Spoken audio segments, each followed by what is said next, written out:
Hello viewers, আমি আজকে এসেছি ডিওএসএস এর একটা পার্কে। আর সে পার্কের নাম জ্যোৎস্না সরোবরে। এই পার্কের ভিতরে শিশুদের জন্য সুন্দরভাবে খেলার ব্যবস্থা করা হয়েছে। পার্কটা মোটামুটি বড়ই।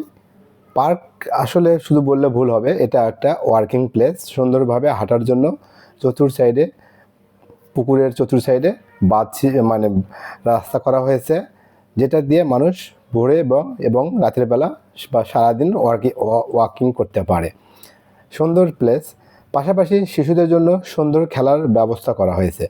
মোটামুটি একটা ছোটোখাটো একটা শিশু পার্কও বলা যায়। পার্কটা খুব সুন্দর, পরিপাটি, গোছানো এবং পরিষ্কার পরিচ্ছন্ন। পুরো বাংলাদেশটা যদি এরকম হতো তাহলে হয়তো ভালো লাগতো। এটা সম্ভব হয়েছে শুধু আর্মিদের দ্বারা পরিচালিত বিধায় সম্ভব হয়েছে এত সুন্দর করে সাজানো এবং পরিপাটি রাখা। এটা একটা ব্যায়ামের জন্য স্ট্যান্ড করা হয়েছে। এই যে বিশাল পুকুর, পুকুরের চতুর সাইডে আলো জ্বলতেছে। আমি যদিও আসছি সন্ধ্যের পরে, স্বাভাবিক কারণেই মানে আলো ঝলমল করছে চতুর্দিকে। বিল্ডিংয়ের আলো, রাস্তার আলো, পুকুরের যে লাইটিং ব্যবস্থা করা হয়েছে সেগুলোর আলো, সব মিলেই খুব সুন্দর লাগছে জায়গাটা। আশা করি আপনাদের কাছেও ভালো লাগবে। আর বরাবরের মতোই আমার রিকোয়েস্ট থাকবে, অবশ্যই আপনারা আমার ভিডিওটাকে লাইক, কমেন্ট, শেয়ার দেবেন।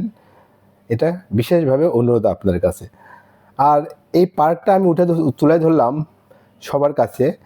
হয়তো মিরপুরবাসীর অনেকেই চেনে, কিন্তু বাংলাদেশের অনেকেই এই পার্কটা চেনে না। এই জন্য সবার কাছে তুলে ধরার জন্যই আমি পার্কটা ভিডিও করলাম।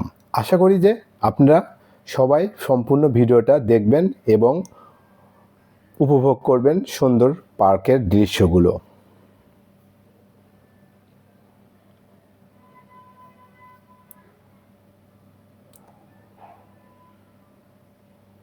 এই যে এখানে একটা থিয়েটারের মতো করা হয়েছে। এখানে কোনো ছোটোখাটো অনুষ্ঠান হলে সুন্দরভাবে করা যাবে। এবং আমি দেখলাম খুব নিট অ্যান্ড ক্লিন। আপনাদের কাছে অনুরোধ রইল, অবশ্যই ভিডিওটা দেখে লাইক, কমেন্ট এবং শেয়ার দেবেন। আমার পেজটাকে অবশ্যই ফলো দেবেন। ফলো না দিলে আমার তো ভিউ বাড়বে না, আর ভিউ না বাড়লে তো আমি ভিডিও করার উৎসাহ হারিয়ে ফেলবো। আর এত কষ্ট করে ভিডিও করি, অবশ্যই আপনারা যদি আমাকে লাইক, কমেন্ট, শেয়ার করেন তাহলে আমার ভালো লাগে। এই জন্য অবশ্যই আপনার কাছে রিকোয়েস্ট থাকবে, অবশ্যই আমার ভিডিও দেখে লাইক, কমেন্ট, শেয়ার করবেন এবং আমার পেজটাকে অবশ্যই ফলো দেবেন। আজ এ পর্যন্তই, পরে অন্য কোনো ভিডিও দেখা হবে।